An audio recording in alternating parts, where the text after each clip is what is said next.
Vamos a darle la bienvenida al doctor Wilson Ureña, médico psiquiatra infanto-juvenil, con quien nosotros vamos a conversar en este momento sobre la depresión en niños y qué es lo que ha traído como consecuencia.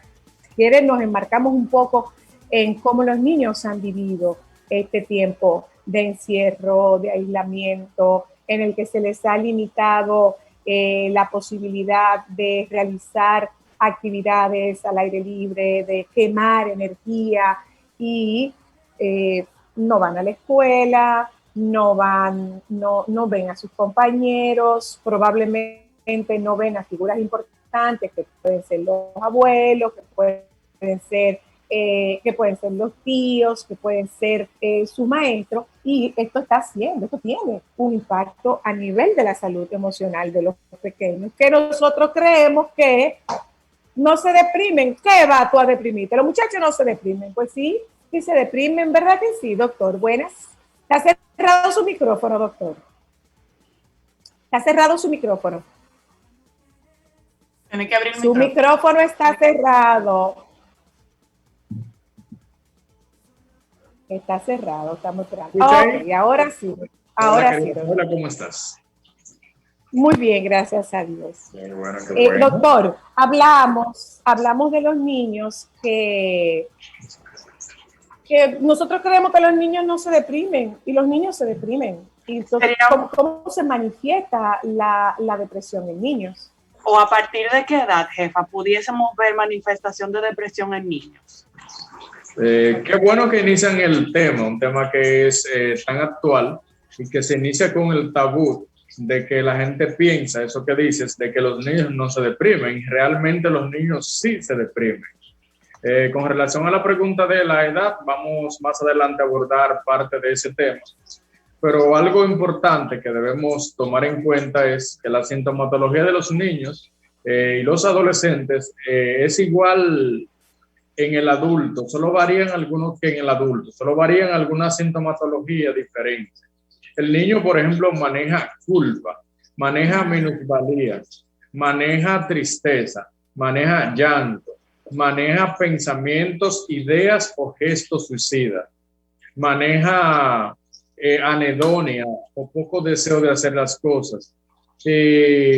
Hay un sinnúmero de síntomas que son cardinales, llanto, tristeza, en la depresión en el adulto, pero que también la comparten en el niño. Ahora bien, ¿cuál va a ser la diferencia en lo que es la depresión infantil en niños y adolescentes?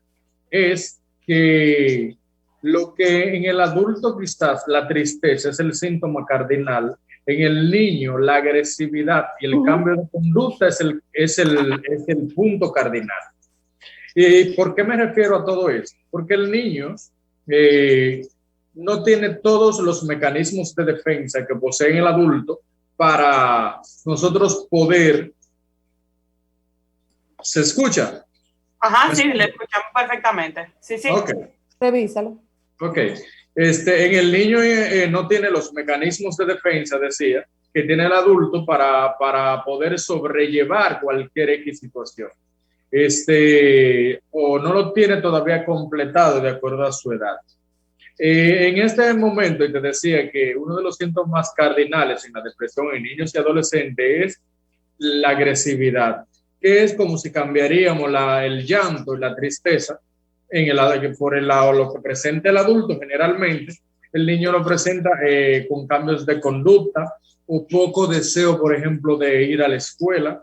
Esto puede ser por múltiples razones. Por ejemplo, un niño puede tener un trastorno depresivo por separación de los padres. Podría ser. Un niño podría tener un trastorno depresivo por bullying, que es algo muy común en estos tiempos. Un niño puede tener un trastorno depresivo por una enfermedad crónica deteriorante. Un niño puede tener por una pérdida física. Puede ser hasta por una pérdida de una mascota. Los niños hacen bastante enganche con lo que son las mascotas. Es una pregunta muy importante a la hora de una entrevista con un niño o con el adulto. Si le preguntamos cuando han sucedido estos cambios, si ha pasado algo en la familia o ha visto algún estresor que usted entienda como mamá, o sea, que él ha cambiado después de que todo esto ha sucedido. Y casi siempre la pregunta de la mascota a mí me sorprende mucho cuando se la hacemos, que el familiar dice, ah, sí, pero él tenía una perrita y se la llevaron o se murió. Y es algo muy importante que a veces la gente piensa que los niños esto no le afectaría. Y como iniciabas el tema en que los niños no se deprimen, los niños sí se deprimen. Tienen los mismos neurotransmisores que tiene el adulto. Lo único que no tienen los mismos mecanismos de defensa. En este momento de pandemia, donde, como decías, el mundo ha cambiado en cuanto a todo. Ha cambiado desde la parte escolar, la parte de convivir con los pares, con los iguales a ellos, ha cambiado, o sea, de que no pueden ir ya a un parque infantil como quizás lo podían hacer antes, o a un lugar cerrado de esto que se utilizan, que tienen juegos desde electrónicos hasta juegos inflables y demás. O sea, hay muchísimas horas restricciones, o sea, que han impedido que el niño vaya haciendo las cosas de una manera normal. Aunado a todo eso, o sea, no tiene los mismos amigos, no puede compartir con los amigos, difícilmente puede compartir con familiares como abuelita, abuelito, por el asunto de que tenemos que cuidar a los más envejecientes y demás. O sea, que hay muchísimos factores, y más en este momento, para que un niño se pueda deprimir. ¿Se altera el sueño en los niños? Sí, así es. El sueño es un síntoma que está presente en todas las patologías psiquiátricas o en todas las patologías mentales. En bipolaridad se altera, en esquizofrenia se altera, en depresión mayor se altera. En todo el niño tiene problemas con el sueño. Algo importante, y qué bueno que tocas el tema del sueño, es que ahora con el asunto de la modernidad y el asunto de que los padres son muy permisivos y no hay límites, o sea, con lo que es las redes de Wi-Fi, hasta qué hora te dejo el celular, hasta qué hora te lo permito y esas cosas. Estoy mirando mucho, o sea, lo que es la ausencia en la parte académica o baja el nivel académico.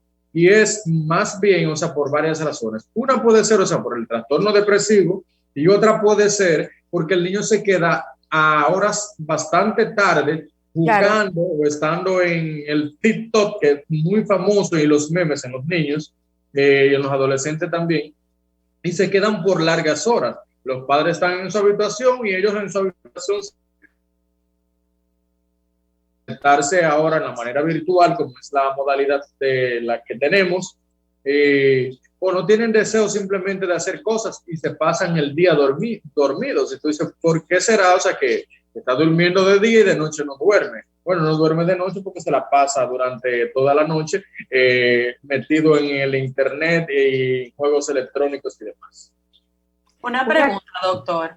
¿En cuánto puede afectar a un niño o podría inducir a trastornos que tengan que ver con la depresión, la forma en la que ha cambiado cómo ellos se relacionan con otros pares? Por ejemplo, ya los papás se ponen histéricos porque los niños no se deben tocar, ya no tenemos el intercambio de juguetes, por ejemplo, un compartir una merienda.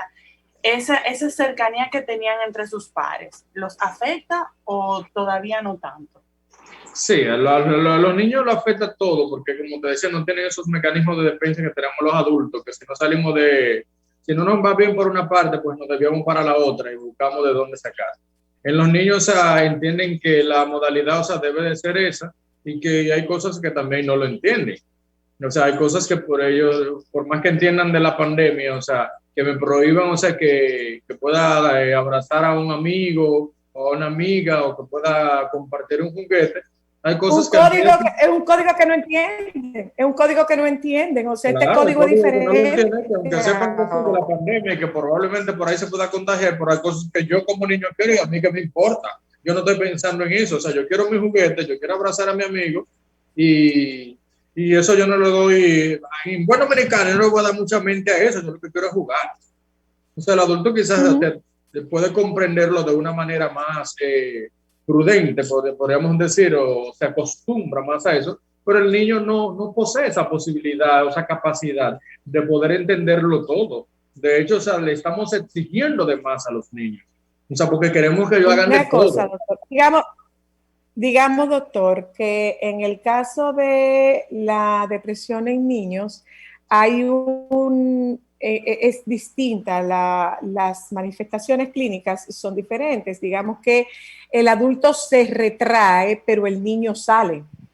El niño sale, sí. Eso es importante, Zoila, porque mira una cosa, o sea, a veces por lo que decías, que la gente cree que los niños no se deprimen, el niño lo que hace es, o sea, que se pone agresivo, cambia de conducta. Entonces, por ejemplo, en los tiempos normales, cuando me refiero a los tiempos normales antes de la pandemia, por ejemplo, lo primero que llamaba la atención eran a los maestros, o sea, la forma en el comportamiento del niño. Ahora, o sea, Antes de todo esto. sí, sí, sí. Ahora mismo, en este momento, pasa igual, pero en la casa. Pero los padres a veces están en todos sus asuntos personales, de trabajo y todas las cosas, los compromisos que tienen, que muchas veces no se dan cuenta de todo esto. Y no es que sean padres descuidados, sino simplemente, o sea, que todo el mundo ha pensado en la modalidad de las clases virtuales, pero nadie ha pensado en los papás. O sea, nadie ha pensado que papá tiene que levantarse a las 6 de la mañana a trabajar y que mamá también, que el niño se queda con una encargada, una trabajadora, una nana, como le quieran llamar, y que esa nana tiene que lavar, fregar, cocinar, atender al niño, limpiar la casa, lavar los baños y estar pendiente de que el niño esté conectado en la clase. O sea, y son muchas exigencias que queremos, que les estamos pidiendo a los niños y a los adolescentes que hagan, y para colmo tampoco queremos, o sea, darle tiempo para jugar, porque a pesar de todo esto, sea la realidad la que estamos viviendo, o sea, las clases virtuales, lo que yo veo aquí en el día a día en la consulta es que son mucho más exigentes y las tareas son muchísimo más largas y muchísimo más. O sea, yo estoy totalmente sorprendido y yo he tenido que entrar a las clases, tanto en radio, en televisión, en la tablet, en todo el asunto, para poder entender qué es lo que ellos me están diciendo, porque hay cosas que por... Y mire, doctor, ahí que está diciendo usted eso. En estos días me encontré con un artículo que hablaba de por qué se dificultaba tanto el teletrabajo con las reuniones virtuales. Y nosotros, bueno, yo estoy haciendo, la mayoría de mi consulta la estoy haciendo online, pero cuando tú estás en la modalidad virtual, tú tienes tu foco de atención puesto en un solo lugar. O sea, tú no te desplazas, no te mueves, no cambias de posición. Aunque cuando tú estás en la consulta, tampoco es que tú te estás parando y estás dejando el paciente a su libre, sino que, pero como que el campo es más amplio.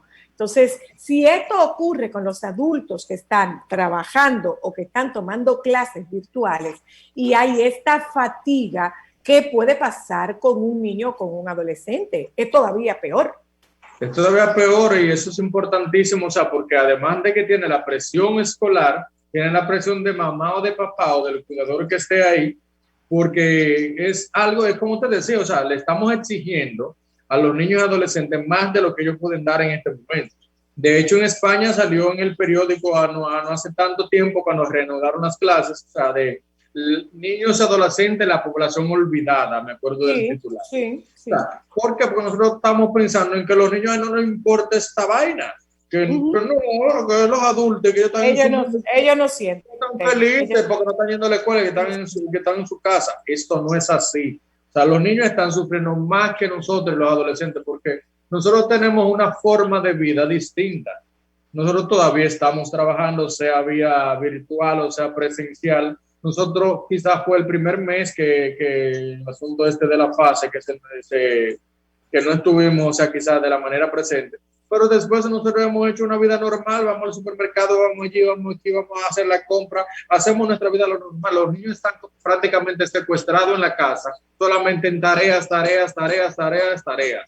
Y con la diferencia de que nosotros tenemos alguna forma de expresarlo.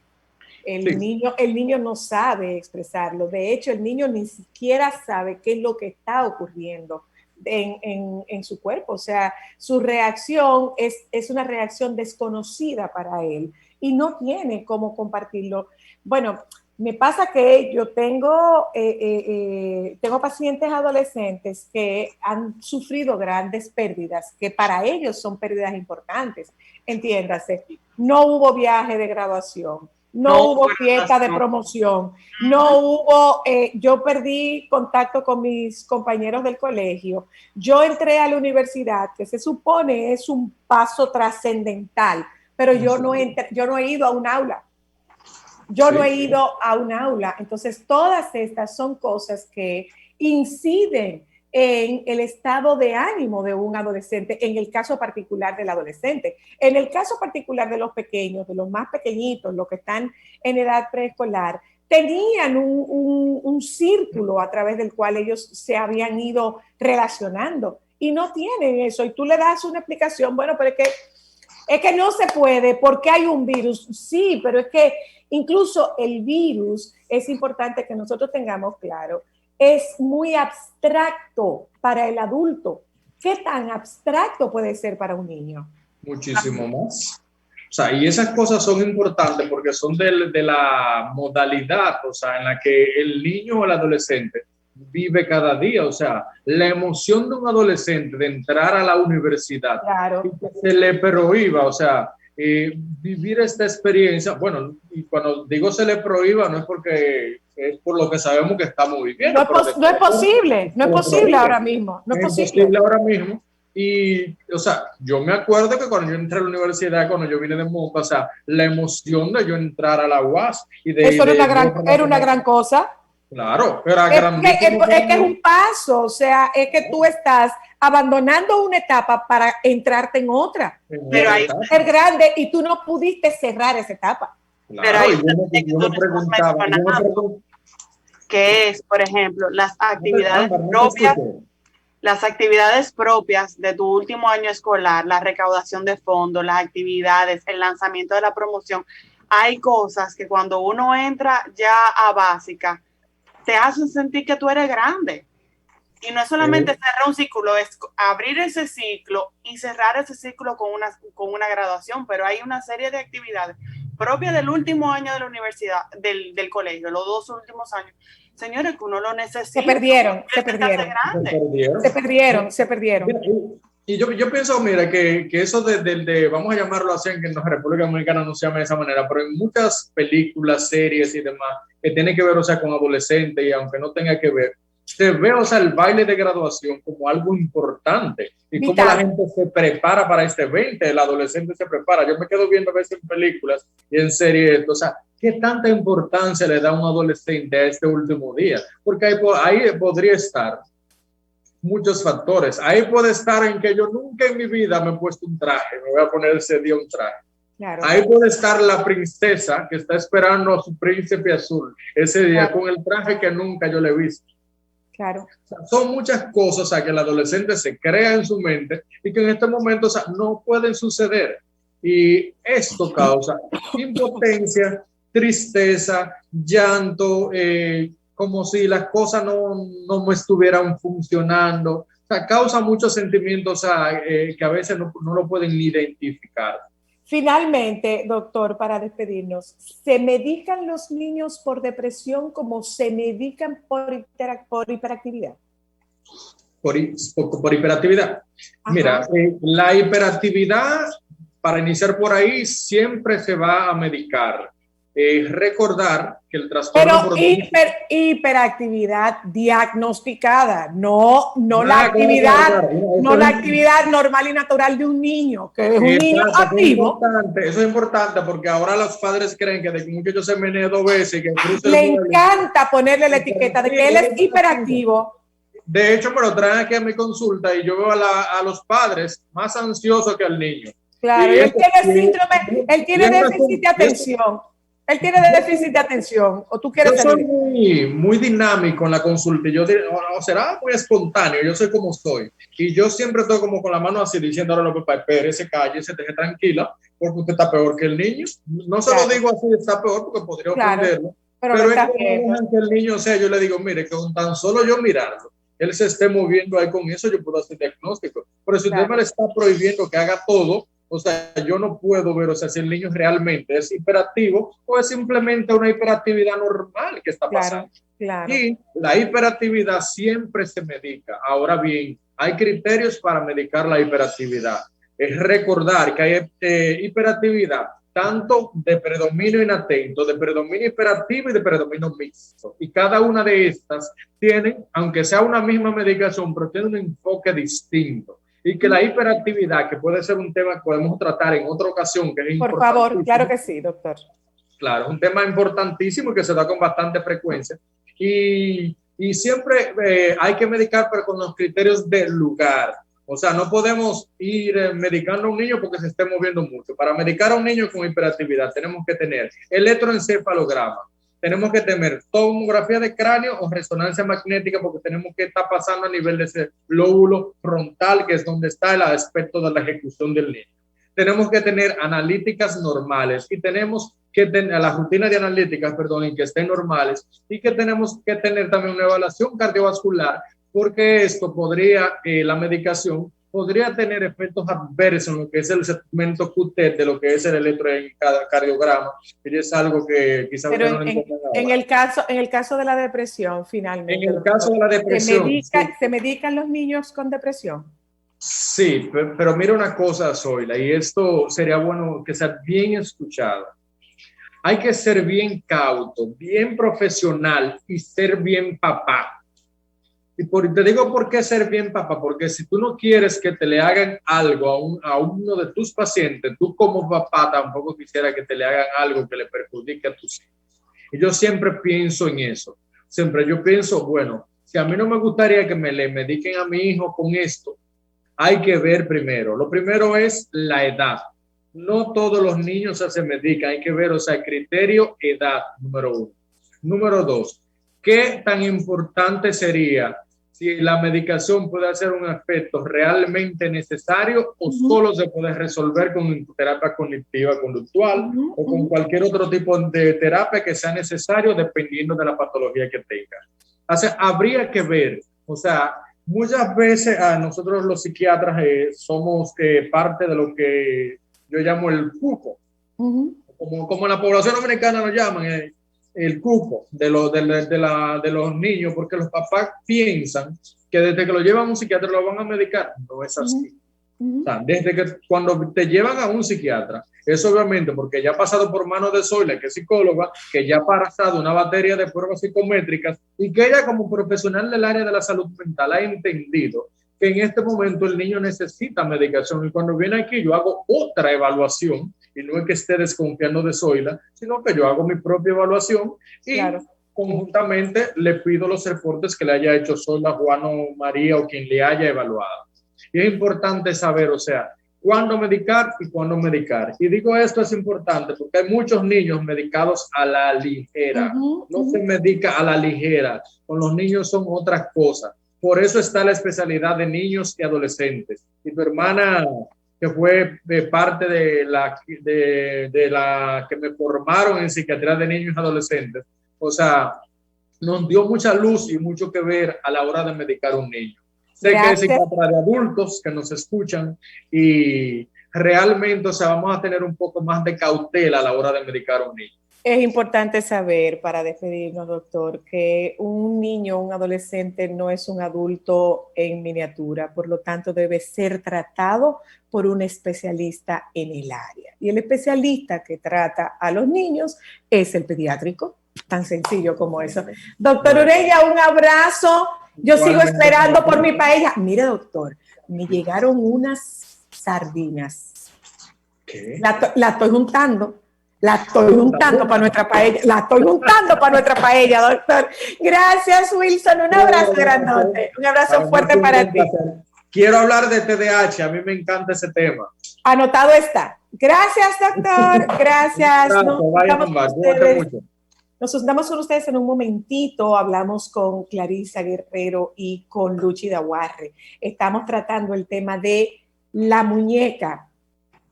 ¿Cuál es el valor de la muñeca en el mundo del juego? ¿Cuál es el valor de la muñeca en el mundo psicoterapéutico?